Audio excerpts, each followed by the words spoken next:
श्री स्वामी समर्थ.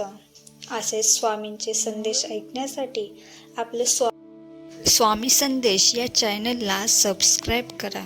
आज स्वामी म्हणत आहे, बाळा, कोणापुढेही अपेक्षेने पाहू नकोस. स्वतःवर विश्वास ठेव आणि चाल, तुला मार्ग मिळत राहील. तुझ्या भूतकाळाची सावली तुझ्या वर्तमान काळात पडून देऊ नकोस. भूतकाळाला विसर, यातच तुझे भले आहे, तुझा आनंद आहे. जोपर्यंत तू तुझ्या कवटाळून बसलेल्या आळसाला दूर करणार नाही, तोपर्यंत तुझ्यासाठी सुखाची, यशाची दारे कशी खुली होणार. त्यामुळे तुझा आळस दूर कर, सगळे चांगलेच होईल.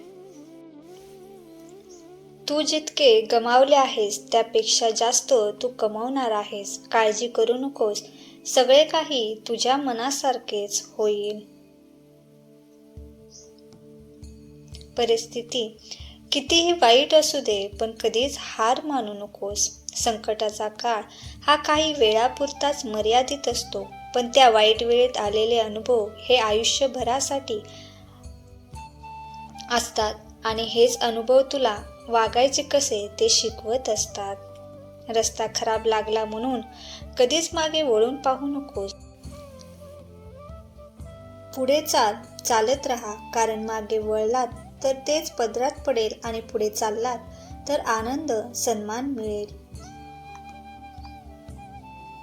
जो माझा हात पकडतो त्याला आयुष्यभर कोणाचेही पाय पकडण्याची वेळच येत नाही. तू फक्त आमच्यावर आणि तुझ्या स्वतःवर विश्वास ठेव. वेळ बदलायला वेळ लागणार नाही. योग्य वेळ येऊ दे. जगात कोणतीच गोष्ट विनाकारण घडत नसते. तू काळजी करू नको, सगळे काही तुझ्या मनासारखेच होईल.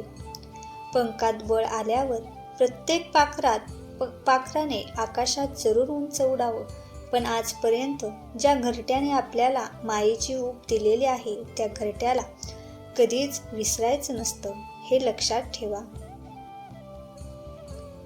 तुझ्या स्वतःच्या मनावर नियंत्रण ठेव. तुला कोणीच दुःखी करू शकणार नाही, हे लक्षात ठेव.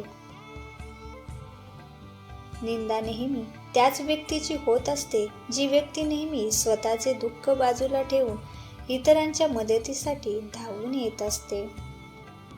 आयुष्यात सगळे हारलात तरीही चालेल, पण कधीच हिंमत हारू नका, कारण तुमची हीच हिंमत तुम्हाला शून्यातून विश्व निर्माण करण्याची प्रेरणा देत असते.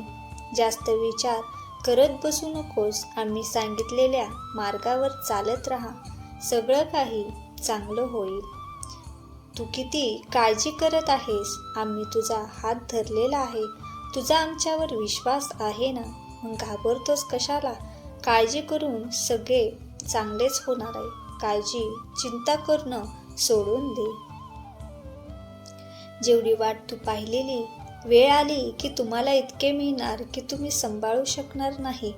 फक्त थोडासा संयम ठेव. सुखासाठी कोणापुढेही हात पसरू नकोस. तुमचा वेळ वाया जाईल, त्यापेक्षा दुःखाशी 2 हात करा. चांगली वेळ ही निश्चितच येईल, विश्वास ठेवा. प्रामाणिकपणे तू तुझे प्रयत्न कर. बाकीचे सर्व आम्ही पाहून घेतो. तुला यश हे नक्कीच मिळणार. तुमचे जर कोणी जास्त कौतुक करत असेल तर सावध व्हा, कारण कौतुकाच्या फुलाखाली मतलबाची नदी वाहत असते, हे लक्षात ठेवा. चमत्कार हा त्यांच्याच आयुष्यात घडत असतो जे प्रामाणिकपणे आणि सातत्याने प्रयत्न करत असतात. कधी स्वतःला कमजोर आणि लाचार समजू नकोस, कारण तुम्ही ते करू शकता जे दुसऱ्यांना करणे अवघड जाते. तुझ्या मनात जो विचार येत आहे तो लवकरच प्रत्यक्षात उतरणार आहे. काळजी करू नकोस. जशी साधनेत वृद्धी होते तेवढी स्वतःची ओळख पटली जाते. आधीचा तू आणि आत्ताचा तू यात जमीन आसमानचा फरक पडतो.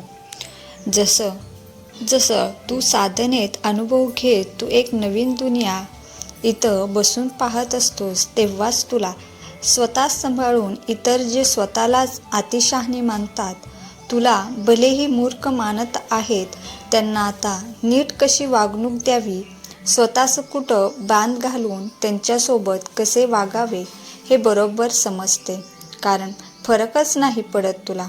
आता कसला साधक हे बेधुंद असलाच पाहिजे. म्हणूनच लोक काय आणि असं का वागतात याचा फरक पडायलाच नको तुला. इथं तुझं मन शांत नितळ बनत जातं. नको या स्वार्थी जगाचा भाग तू बनत नाही आणि तुला मी वाहायला तिथं सोडणार नाही. तू वेगळा आहेस आणि तुझं वेगळेपण तू जग. का ग तू का सारखी रडत असते, उदास असते? तुम्हा मनुष्याचा ना हाच स्वभाव झालेला आहे. तुमच्याकडे कितीही असले तरी तुम्हाला त्याची किंमत नसते. तुमच्याकडे ज्या गोष्टीची कमतरता असते त्याच गोष्टीसाठी तुम्ही उदास असता. तसं बघायला गेलं तर तुझ्याकडे नेहमी 2 पर्याय असतात. जे नाही आहे त्याबद्दल नेहमी चिंता करावी, जे आहे त्याबद्दल आनंदी आणि समाधानी राहावे. आजवर तुला काही कमी पडू दिलं आहे का? जे काही केले आहे ते चांगल्यासाठीच केलं आहे. थोडा विश्वास ठेव माझ्यावर. भिवू नकोस, मी तुझ्या पाठीशी आहे.